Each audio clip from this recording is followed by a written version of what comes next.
ఆనాడు ముఖ్యమంత్రిగా ఉన్నటువంటి కల్వకుంట్ల చంద్రశేఖర్ గారు జయశంకర్ భూపాలపల్లి మహాదేవ్ మండలం కన్నెపల్లి గ్రామంలో గోదావరి నది ప్రాణహిత సంగమం వద్ద ఏదైతే ప్రాజెక్టు నిర్మితం చేసిండో కాళేశ్వరం ప్రాజెక్టు, అటువంటి కాళేశ్వరం ప్రాజెక్టు తెలంగాణ దిశను మార్చే ప్రాజెక్టు.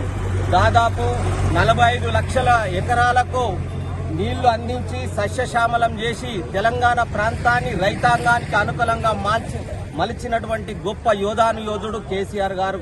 235 టీఎంసీల నీటిని ఎత్తిపోతల పథకం ద్వారా అనేక పంప్ హౌజులు ఏర్పాటు చేసి అనేక జిల్లాలకు నీరు అందించినటువంటి ఘనత ఆనాడు పరిపాలించినటువంటి కేసీఆర్ గారి యొక్క ప్రభుత్వందే అని ఘంటాపథంగా చెప్పుకోవచ్చు. ఈరోజు ఈ యొక్క ప్రెస్ మీట్ ద్వారా తెలియజేస్తున్న ప్రపంచంలో పెద్దదైన ప్రాజెక్టు ఏదైనా ఉందంటే అది కేసీఆర్ నిర్మించినటువంటి కాళేశ్వరం ప్రాజెక్టే. అటువంటి కాళేశ్వరం ప్రాజెక్టు మీద వస్తున్నటువంటి మంచి మాటకు వ్యతిరేకంగా అదేదో కుంగిపోయింది, నిర్రలిడ్డయి పర్యవాసింది, ఇప్పటికిప్పుడే కూలిపోతుందన్న మాట తీసుకొచ్చి అపవాదు ఏదైతే బురద జల్లుతున్నాడో ఇప్పుడున్నటువంటి రేవంత్ రెడ్డి ముఖ్యమంత్రి గారు సిబిఐ విచారణ చేపడతా కోట్లు కొల్లగొట్టిండని ఏదైతే దుష్ప్రచారం చేస్తున్నావో అది నీతి మాలిన పలికి మాలిన మాట అంతగా మేము ఈరోజు ఈ సందర్భంగా చెప్తా ఉన్నాం. ఖబర్దార్ ముఖ్యమంత్రి గారు, ఏదైతే రైతులకు ఇప్పుడు నువ్వు కనీసం యూరియా బస్తాలు కూడా అందజేయలేని పరిస్థితుల్లో ఉన్నావు. నీకు యూరియాను అందజేయని చేతగాని ప్రభుత్వంలో ముఖ్యమంత్రిగా పేరు గానిస్తూ ఏదో సిబిఐకి అప్పైపి ఆయన అప్రతిష్ట పాలు చేసి తెలంగాణకు ఖ్యాతి తెచ్చినటువంటి కాళేశ్వరం ప్రాజెక్టును నువ్వు అపఖ్యాతి పాలు చేస్తా అంటే అది నీ అయ్యే తరం కూడా కాదు. తప్పకుండా మరలా కేసీఆర్ వస్తాడు. రైతాంగం ఎదురు చూస్తున్నారు. నీ వెన్నులో వణుకు పుట్టింది. నువ్వు ఎలక్షన్లు 18 నెలల దాకా పోలే అంటే అర్థమైంది. నువ్వు బీసీ రిజర్వేషన్లు సక్కలేవు, నీ ఏ పరిపాలన కూడా సక్కలేవు. కనీస స్థాయిలో చిన్నపాటి యూరియా బస్తా కూడా గంటల తరబడి తీసుకునే పరిస్థితుల్లో రైతాంగం ఎదురు చూస్తున్నారంటే నీ యొక్క పరిపాలన ఏ విధంగా ఉందో అర్థమవుతుంది.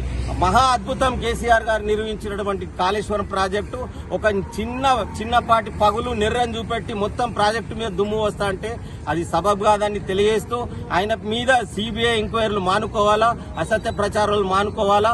ప్రభుత్వం నువ్వు ఏదైతే చేస్తున్న హైడ్రాలు అవేదైతే ఉన్నాయో మధ్యంతరాలు నిలిపివేసినటువంటి ప్రజలందరూ చూస్తున్నారు. నువ్వు ఇప్పటికైనా కూడా మధ్యంతరం అవుతావు. ఆంధ్రాకు కొమ్ము కాసి నీళ్ల దోపిడీ చేసే మార్గాన్ని తగ్గించి కేసీఆర్ చేసినటువంటి కనీసం పొగడకున్నా కానీ చల్లగున్నా చాలు. నువ్వు అది కూడా చేతగాకొచ్చిందంటే విమర్శలనే అర్థమవుతుంది, నువ్వు తట్టుకుంటలేవని.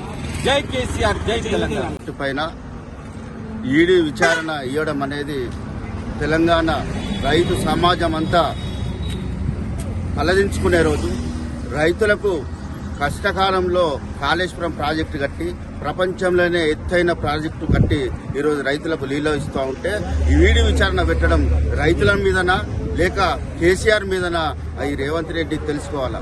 తెలంగాణని ఏకదాటి మీద ప్రజలందరినీ ఏకదాటి మీద తెచ్చిన వ్యక్తిని, తెలంగాణ జాతిపిత అనే వ్యక్తిని ఈరోజు ఈడీకి అప్పచెప్పడం అనేది రేవంత్ రెడ్డికి సిగ్గుమాలిన పని. ఆయన ఇచ్చిన హామీలు నెరవేర్చకుండా కనీసం స్థానిక సంస్థలు ఎలక్షన్లు పెట్టే దమ్ము ధైర్యం లేకుండా ఇంకా దాటవేస్తూ ఈ నెలలు కూడా పెడతాడని గ్యారంటీ లేని ప్రజలున్నారు. ఇక యూరియా లేదు.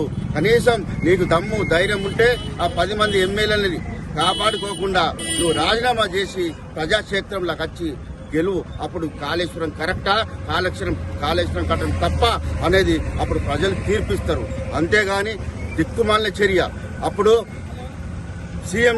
సీఎం ఉన్నప్పుడు చంద్రబాబు నాయుడునేమో గురువు అంటాడు, మోడీనేమో శిష్యుడు అంటాడు, ఆయనేమో ఇంకోటి అంటాడు. ఆయన ఏం చేస్తున్నాడో ఆయనకు తెలియని పరిస్థితి. కాంగ్రెస్ కు వెన్ను పోటు పొడిచే వ్యక్తే రేపు రాబోయే రోజుల్లో రేవంత్ రెడ్డి. కాంగ్రెస్ ప్రజానీకం అర్థం చేసుకుంటారు. ఆ రోజులు కూడా వస్తాయి. నిన్ను బిడబంపి మళ్ళీ ఆంధ్రకు పంపిస్తారు చంద్రబాబు నాయుడు దగ్గరికి అని ఈ సందర్భంగా తెలియజేస్తారు.